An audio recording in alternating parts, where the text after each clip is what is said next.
One of my favorite things that keeps happening is Obama here. He says, don't let old heads sell you on the idea that ST is some holy grail. And he had this animated story on his YouTube. I don't know if you guys saw this. I did the throw loop to completion.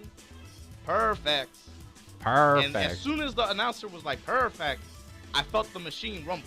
I felt that jiggle. The full video is on his YouTube. You can click and it'll take you here. It's called Only Sickos Play Super Turbo. Absolutely correct. But it reminded me. I don't know if you guys know this, but in Japanese arcades, there's like a whole ecosystem that you have to be aware of. People in Japanese arcades who have done all kinds of weird, passive-aggressive, sick fuck things to me and other people that I've seen, they just don't care. I remember I was in the arcade, right? And I was at the end cabinet. It was against the wall. And the way it works is it's like a head-to-head, right? So I would play a bunch of the people on the other side, and there was another guy sitting on the cabinet across from me. Now, the reason I knew he was there is because there was a poster on the wall, and I could see him in the reflection of the poster. He was a Sagat player, and you know, I'm playing and everything's going fine, and I feel the cabinets shake. The same shake Obama describes in this video. I felt the machine rumble. And I looked over, and the guy like playing down the row is like, he's like playing Chun or something. You know, he's beating up this Sagat player, and this guy's getting fucking pissed, and he's slamming the machine and shit, and he's getting super mad. I matched up against this guy, this Sagat player. I was playing Rose just for fun, right? I usually play Elena, but I also play some Rose and some other characters. And I remember when he saw me playing Rose, I heard him say something in Japanese, like, ah, and he like said something out loud, right? I can see him in the reflection of the poster, and he already just looks pissed. Shoulders slumped, he's not happy. I could tell it's already bad. We were playing in the match. It's coming down to the pixel. We got a little bit of health each. I anti-air slide. It doesn't kill him. I backdash. He DPs and it just misses. And while I'm going to get the punish, as I was hitting crouching heavy punch, I looked at the reflection on the thing and I could just already see his hand.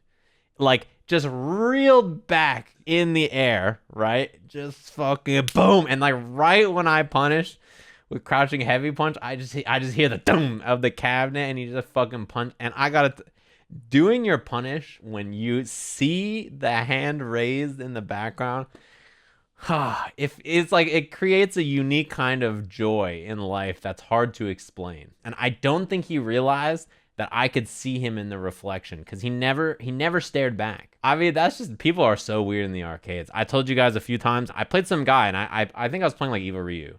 And he picked like 4 characters on me. I kept beating him, and he would switch characters over and over and over. And he beat me one game. I rematch, and I, you know, pick some other character, right? I beat him a few times. He beats me another game. And then he keeps switching characters. And I was like, all right, fuck this guy. I'm going to play Elena, right? I boot up. I play Elena. Match starts. He's not moving. I feel a force brush past me. I don't know what it is. And I'm looking at the screen. I'm like, is he just not here? And I look, and I see somebody just already cigarette in his mouth, just walking up the stage. He just left. Multiple times in Japanese arcades, I've picked Elena, and people have gotten up and put a quarter in on another machine. They just went and sat down in Guilty Gear. They're like, I'm getting out of here. Fucking cowards. They just get up and walk away. This happened to Jeremy in Japan, too. There was a group of people, and Jeremy went to play against them. And, like, Jeremy was playing, and he, like, beat one or two of them. And then one of them beat him. They waited. Jeremy put his 100 yen back in the machine. He restarted. He picked Yun, and all 3 of them got up from the cabinet they were on and walked away to BlazBlue. They let him waste the money. And Jeremy was just like, bruh, I want to learn BlazBlue just to beat their ass. I'm so pissed.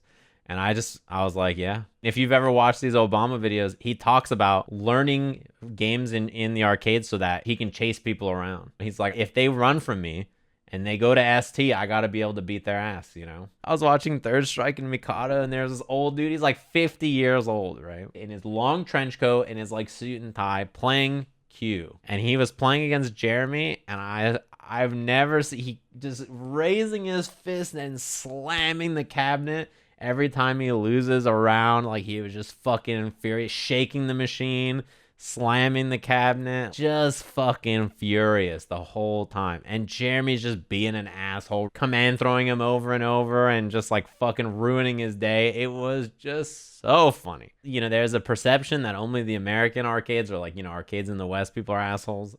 Fighting games changes us all. They take us to our most primal forms. That's how this goes down. I've seen it with my bare eyes. Seeing that guy slam the cabinet in slow motion in the reflection is still one of the most satisfying fighting game moments of my life. You say you don't enjoy making people mad. You don't even have to try in an arcade. It doesn't take effort. Just by merely existing. This is how it goes. Listen. I remember being down in tournament 2-0 in like a first of 3, and my only adjustment was, I can't lose to this guy.